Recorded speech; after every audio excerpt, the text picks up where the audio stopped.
Hey guys, how's it going? Kevin Cleary here with The View from the Pew.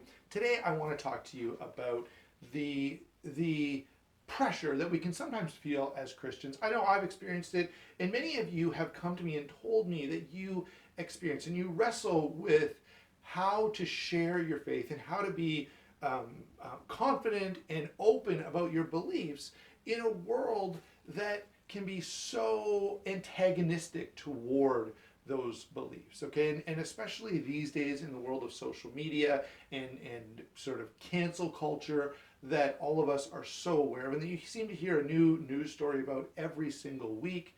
All right, people are fearful that, hey, if people know, if the world, okay, the bigger, broader world finds out what I believe and what I think about this, that, or the other, they're going to turn on me. All right, they're not going to like me. All right, I may be mistreated at work, or I may not have the same friends group that I currently enjoy. And so there are a couple things that I want to say about this. All right, the first thing that I want to say, and perhaps the most important of all of this, is you need to consider the opinion that you're worried about. All right, the people that you're worried about not liking you and that you might be worried about disagreeing with you, let me share some of the things that they believe so you can kind of know the character and the intelligence of the people you're worried about. All right, these are people who believe it is morally wrong for you to do something as horrible, okay, as to claim to know the difference between male and female. Right? To understand that sex and gender are not two different things. Right? That you're born with a particular set of DNA, XY or XX, and that determines your gender and your sex. All right? If you say that, and I'm going to extra length here to make it very, very clear what I mean, okay? I don't want anyone to confuse this. But if you believe that, which by the way, most people do, right? They think there's something wrong with you. Right? They think you're doing something morally wrong to claim to know the difference between male and female. All right? I can tell you, if I have very little regard for someone who is bought into that kind of nonsense. Let me make another point here. These same individuals, all right, and there's a couple of points here that I want to raise under this heading, if you will.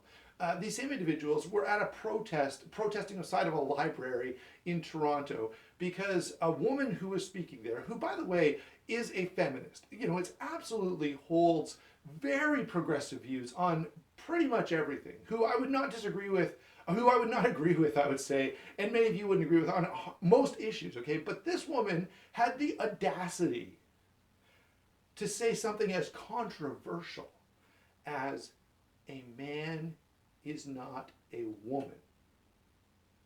I mean, obviously she is evil and horrible and shouldn't be, wait, right? I think you get where I'm going with this. They're outside protesting because she said that. Again, these are not the kind of people whose opinion I would give 2 cents for. But we're not done yet, because this same group, those who have this same mindset, and sadly many of them are in positions of influence and power, and there's a horrible example of this in Vancouver. All right, the funding was cut to a women's shelter because that women's shelter, okay, maintained the position that they were only for women, that they were not going to let any men come in.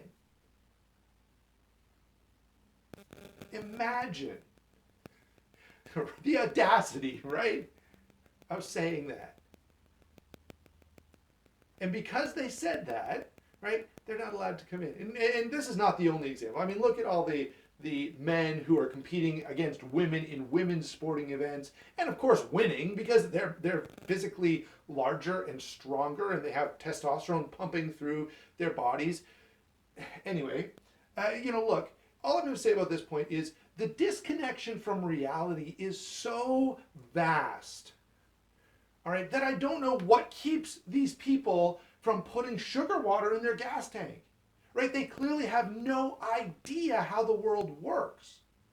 And again, because of that, I could literally care less what they think, right? I'm not, I would be more worried if I did agree with them on something. All right, I'm afraid I should start driving on the opposite side of the road because most of them drive on the right side of the road. And I'm like, oh, I don't know if I feel comfortable even agreeing with them to that degree. They're so insane. This same sort of culture, all right, the progressive view of the world, has a real problem when it comes to human interaction. Because on one hand, all right, they're shouting "Me Too" and "Down with rape culture." Well, on the other hand, they're telling young people that sexuality is an expression that must be indulged, that to suggest that you don't indulge your sexual appetites is to deny a part of what makes you a human being. Right?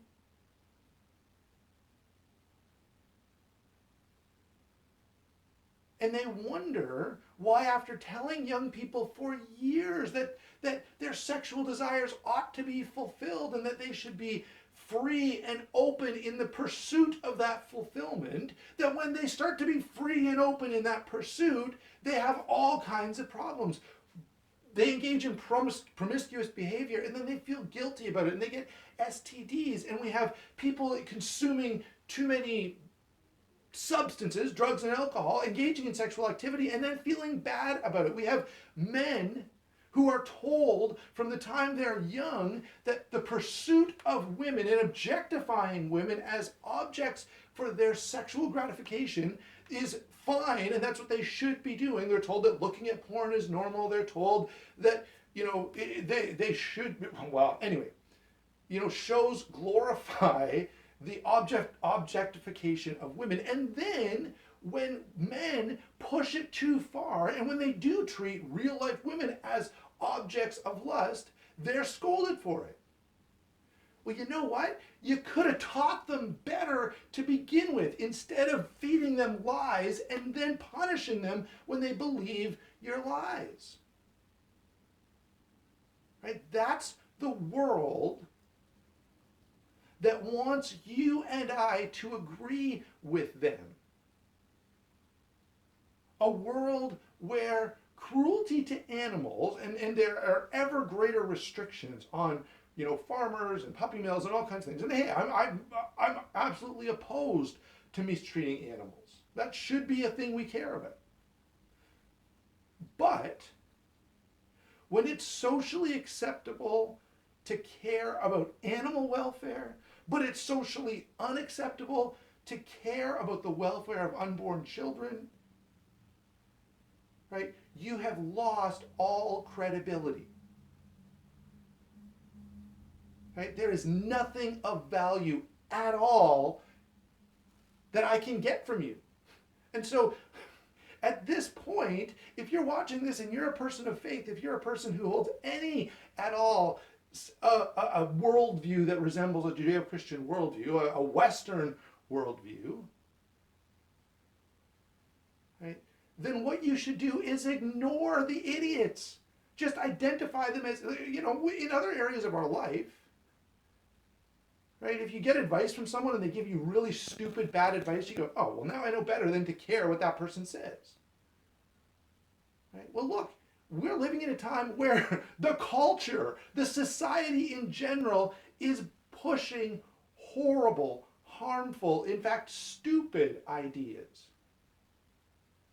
And so we should know better, okay, than to feel any compulsion at all to agree with that kind of worldview.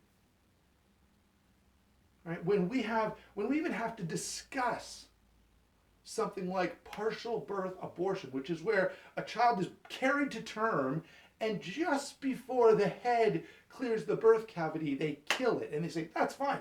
That's acceptable. In fact, in Canada, where I'm recording this, right, that is completely fine. And our politicians shamefully won't even address it, right? Andrew Scheer said, well, I'm pro-life, but I'm definitely not going to make a thing out of it. Really? Really? When it's legal to allow that child to be 9 months old and the moment before they clear the birth canal, we end their life, and that's not murder? And you're going to be like, I don't like it, but I don't think we need to do much about it. And so, John warns us not to love the world or the things of the world. And I have to say, at this point, that's pretty easy. Okay? What's truly hard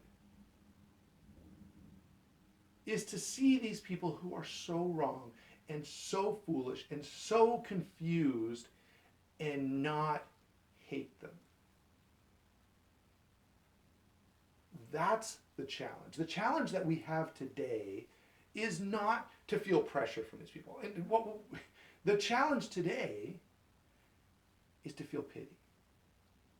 To consider the example of Jesus, who hung on the cross and felt compassion for the very people who had put him there. That's the challenge for us today. And so don't worry about when the world disagrees with you. In fact, what you should worry about is if you start to find yourself identifying closely with the ideas that the world is promoting, then worry. Okay? Then you've got something to be concerned about.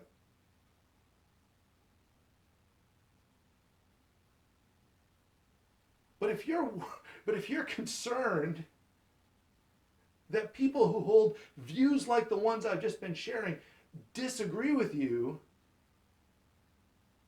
right? The time for that is long past. It's now time to speak up for what's true and what's right, and do so, yes, lovingly, yes, compassionately, but also unapologetically. Because the only way those people who are so lost and so deluded are going to have any hope, both for this life and for eternity, is if people love them enough to tell the truth to them, even when they hate it. Thanks for listening. That's The View from the Pew.